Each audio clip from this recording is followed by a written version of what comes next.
क्या दोस्तों आपने ऐसा कुछ सुना है कि जहां एक ट्री से एक आम टूटने के बाद वह आम नीचे की तरफ गिरने की बजाय ऊपर की तरफ गया हो? मोस्ट प्रोबेबली ऐसा कुछ आपने कभी नहीं सुना होगा, क्योंकि सिंपली ये प्रकृति का नियम है। और सेम इसी नियम की तरह पैसों के भी ऐसे कई नियम है जिन्हें अगर आप जान लेते हो और उसे अपनी जिंदगी में उतार लेते हो, तब ये पक्का श्योर है कि आप भी आने वाले कुछ समय में काफी अमीर हो सकते हो और अपना बैंक बैलेंस बढ़ा सकते हो। इस बुक में बताए गए बेबीलोन के प्राचीन समयों के नियम आज भी उतने इफेक्टिव और कारगर है जितने पुराने समयों में हुआ करते थे। इस बुक से बहुत से लोगों को फायदा हुआ है। इस बुक को पढ़ने के बाद और इस बुक के नियमों को सही मायने से अपनी जिंदगी में उतारने के बाद आप भी अपनी लाइफ में कुछ वक्त बाद एक बहुत बड़ा फाइनेंशियल चेंज देख पाएंगे। इस बुक में बताया गया है कि पैसे को कैसे कमाएं, पैसों को अपने पास रखने का सही तरीका क्या होता है और अपने पैसों से पैसे कैसे बनाया जाता है। ये बुक आपको डेली लाइफ में आने वाली फाइनेंशियल प्रॉब्लम, डेट मैनेजमेंट और अपने बचाए हुए पैसों से और पैसा कैसे बनाया जाता है, इन सब को खूब अच्छे से सॉल्व करना सिखाती है। सो फ्रेंड्स, अगर आप इस चैनल पर नए हैं तो इस वीडियो को लाइक और चैनल को अभी सब्सक्राइब कर लीजिए, जैसे कि आने वाली सभी वीडियोस का नोटिफिकेशन आपको मिलता रहे। तो शुरुआत करते हैं lesson number 1, the man who desired gold. Bansir और कोबी ये दोनों ही बेबीलोन के रहने वाले थे, पर ये दोनों ही बहुत गरीब भी थे। इनमें से बंजीर बहुत बढ़िया रथ बनाने वाला था और बहुत मेहनती भी, और कोबी एक संगीतकार था। ये दोनों ही अपने काम से जितना पैसा कमाते वे सब खर्च हो जाता था और इनके पास कुछ नहीं बचता था। इन दोनों का हार्डली ही गुजारा हो पाता। इनका पर्स हमेशा खाली रहता और इन दोनों के ऊपर बहुत कर्जा भी था। ये दोनों ही पैसों की प्रॉब्लम से परेशान थे। तभी एक बार जब ये दोनों आपस में मिलते हैं और बात कर रहे होते हैं, तभी कोबी को अपने अरकत दोस्त की याद आ जाती है, जो कि बेबीलोन का सबसे धनी आदमियों में से एक होता है। अरकत भी एक समय में कोबी और बंजीर जैसे गरीब था। उन तीनों ने ही एक साथ अपनी पढ़ाई खत्म की थी। उस समय अरकत भी कुछ ज्यादा होशियार नहीं था और ना ही किसी काम में तेज और अक्लमंद। वो तीनों ही आपस में खेला और घूमा करते थे, लेकिन फिर भी वो बेबीलोन का आज सबसे अमीर लोगों में से एक बन गया। उसी वक्त कोबी और बंजीर अपने गरीब दोस्तों के साथ अरकत से मिलने का प्लान बनाते हैं, ताकि वे भी अमीर बनने का सीक्रेट जान पाए और अपनी किस्मत बदल पाए। Lesson number 2, the richest man in the Babylon. Arkad Babylon का सबसे अमीर आदमी था। वो अपनी वेल्थ और काइंडनेस के कारण बहुत दूर तक फेमस भी था। वो अपनी वेल्थ पूरी दिल से लोगों के साथ दान करता और बहुत ज्यादा खर्च भी करता था। लेकिन इन सब के बावजूद भी अरकत की दौलत कभी कम ही नहीं होती थी, उल्टा और तेजी से बढ़ती जाती थी। एक बार जब बंजीर, कोबी और उसके दोस्त सब उसके आलीशान महल में आए, तब बंजीर और कोबी ने अरकत से पूछा, जब तुम भी हमारे तरह गरीब थे तब तुमने ऐसा क्या किया जिसके कारण आज तुम बेबीलोन के सबसे अमीर आदमी हो? इसी जवाब में अरकत कहता है, अगर तुम लोगों को पैसे में दिक्कत आ रही है, इसका मतलब है तुम अभी तक दौलत को इकट्ठा करने के सही नियमों को नहीं जानते हो या फिर उन नियमों का पालन नहीं करते हो। अरकत इसी बात पर उन सबको अपनी स्टोरी बताता है। अरकत के अमीर बनने की स्टोरी। मैंने अपनी शुरुआत बर्तन के काम से की। मैं अपने काम में बहुत डिटरमाइंड था, लेकिन महीनों मेहनत करने के बाद भी अपनी कोई दौलत इकट्ठा नहीं कर पाया। एक बार मेरे काम के समय एक मशहूर अमीर व्यापारी अल्कमिश अपने काम के लिए आए, जो कि उस समय वो बेबीलोन के सबसे अमीर आदमी थे। उसी वक्त उनके काम के दौरान मैंने उनसे पूछा, अल्कमिश, आप बेबीलोन के सबसे अमीर आदमी हो, क्या आप मेरे को बता सकते हो कि मैं भी कैसे अमीर हो सकता हूँ? अगर आप मेरे को बताएंगे तो मैं सारी रात आपका काम करूंगा और सुबह तक आपका काम खत्म हो जाएगा। तब शाहूकार अल्कमिश ने यह सौदा सुनकर मंजूर कर लिया। फिर मैंने रात भर कड़ी मेहनत करके उनका काम सुबह तक अच्छे से पूरा कर दिया और उन्होंने भी सुबह अपना वादा पूरा किया। फिर अल्कमिश ने अरकत को दौलत कमाने का पहला सिद्धांत बताया, जो कि इस प्रकार है। पहला सबक। अल्कमिश ने कहा, तुम जितना कमाते हो उसका 10% तुम अपने पास रखोगे। मैंने पूछा, लेकिन मैं जितना कमाता हूँ वो तो मैं अपने पास ही रखता हूँ। तभी अल्कमिश कहते हैं, नहीं, बिल्कुल भी नहीं। क्या तुम बेबीलोन में रहकर अपने खाने के पैसे नहीं देते? क्या तुम कोई कपड़े खरीदने के बाद उसके पैसे नहीं देते? क्या तुम बेबीलोन में बिना पैसे खर्च किए जिंदा रह सकते हो? तुम्हारे पिछले महीने या पिछले साल की कमाई कहाँ है? तुम बाकी सबको तो पैसे देते हो, लेकिन खुद को नहीं। तुम अपने लिए नहीं, बाकी सबके लिए मेहनत करते हो और उनके लिए कमाते हो। तब उन्होंने अरकत को समझाते हुए कहा, देखो, तुम जो भी सोने की इनकम बचाते हो, उस इनकम से तुम उन्हें इन्वेस्ट करके अपने लिए और धन कमवा सकते हो, और जब वो धन तुमको रिटर्न दे तब तुम उनसे भी और धन कमवा सकते हो। तुम्हें इस बात की चिंता नहीं करनी है कि तुम कितने कम धन को इन्वेस्ट कर रहे हो। तुमको सिर्फ बिना चिंता करे अपनी इनकम का 10% कहीं इन्वेस्ट करना होगा। पहला सबक। अगर तुम दौलतमंद बनना चाहते हो तब तुम्हें अपनी सेविंग्स को इन्वेस्ट करना चाहिए, ताकि तुम्हारी सेविंग्स और इसके रिटर्न्स तुम्हारे लिए धन कमाए और तुम्हें तुम्हारी मनचाही दौलत दे सके, चाहे तुम्हारी इनकम कितनी भी कम क्यों ना हो। तुमको अपनी इनकम के 10% से कम नहीं बचाना है। जैसे ही तुमको पैसे मिल जाए तुम 10% इन्वेस्टिंग के लिए अलग कर दो। उसके बाद तुम बचे हुए पैसों से अपना खर्च चलाओ। दूसरा सबक। एक साल बाद अल्गमिश दोबारा अरकत से मिलने वापस आए। उन्होंने पूछा, अरकत तुमने कितना कमाया? क्या इनकम का 10% तुमने अपने लिए बचाया? मैंने उन्हें काफी प्राउड से बताया, हाँ मैंने अपने लिए इनकम का 10% बचाया और उसको एक ईंट बनाने वाले अजमेर को दे दिया। वो ईंट वाला अजमेर दूर देश से रेयर जेम स्टोन खरीद कर लाएगा और उसके वापस लौटने पर हम उन जेम स्टोन्स को ज्यादा कीमतों में बेचकर उनसे प्रॉफिट कमाएंगे।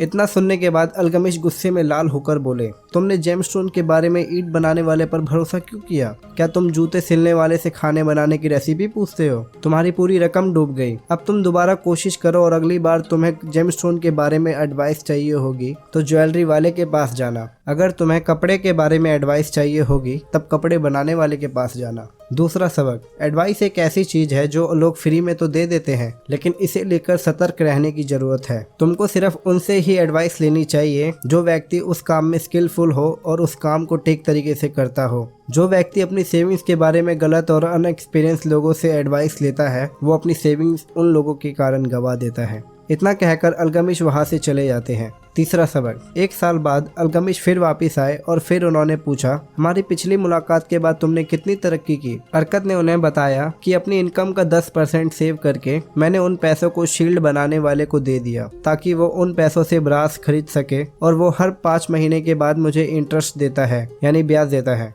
अल्गमिश इस बात को सुनकर बोले, तुमने इस पर बहुत अच्छा काम किया, लेकिन तुम इन इंटरेस्ट से करते क्या हो? फिर उसने बोला, मैं इनसे अच्छी अच्छी चीजें खरीदता हूँ और खूब जश्न मनाता हूँ। ये बात सुनकर अल्गमिश हंसे और उन्होंने कहा, तुम अपनी सेविंग्स की रिटर्न को खर्च कर रहे हो, लेकिन ऐसे में तो तुम उन रिटर्न से और धन कैसे कमा पाओगे और तुम उन धन से और धन कैसे बना पाओगे? अब सुनो, तुम्हें सबसे पहले अपने रिटर्न से खूब सारी धन की सेना बनानी है, उसके बाद तुम खूब बेहतरीन जश्न मना सकते हो। तीसरा सबक। अपने इन्वेस्टिंग से मिलने वाले इंटरेस्ट या इनकम को खर्च नहीं करना है, उसे दोबारा इन्वेस्ट करना है जिससे कि वो इंटरेस्ट आपके लिए और ज्यादा पैसे कमा सके, और ये आपको कुछ सालों तक तो करना ही करना है अपने इनकम से 10% सेव करने के बाद। फिर 2 साल बाद अल्गमिश फिर अरकत से मिलने वापस आए। उन्होंने कहा, अरकत क्या तुम्हें तुम्हारी मनचाही दौलत मिल गई? मैंने जवाब दिया, उतनी नहीं, पर मेरे पास अब कुछ संपत्ति जमा हो गई है जो मेरे लिए अब इंटरेस्ट कमाती है। हालांकि इसका इंटरेस्ट अब मेरे लिए और इंटरेस्ट कमाती है। अरकत ने कहा, मैं अमीर बना क्योंकि मेरे अंदर अमीर बनने का डिजायर और डिटर्मिनेशन थी। मैं जो भी काम करता हूँ उसे खत्म भी करता हूँ, चाहे वो काम कितना भी छोटा या बड़ा क्यों ना हो। अरकत ने अपने गरीब दोस्तों बंजीर, कोबी और उनके दोस्तों को ये कदम उठाने की एडवाइस दी। पहला, अपनी इनकम का 10% सेव करें और सेविंग्स 10% से कम नहीं होनी चाहिए। दूसरा, अपनी बचत से इन्वेस्टिंग करें, जल्दी अमीर बनने के चक्कर में शॉर्टकट्स और फ्रॉड्स में ना पड़े। तीसरा, इंश्योरेंस कराएं ताकि अगर आपको कुछ होता है तो आपकी फैमिली आपके जाने के बाद भी सेफ रहे। चौथा, सिर्फ उन लोगों से एडवाइस ले जो उस फील्ड में कोई एक्सपीरियंस या नॉलेज रखते हो। पांचवा, अपनी कैपेबिलिटी से ज़्यादा मेहनत या सेविंग्स करने की कोशिश ना करें। बहुत ज़्यादा कंजूस ना बने, जब तक आप दुनिया में हैं अपनी लाइफ को एंजॉय करें।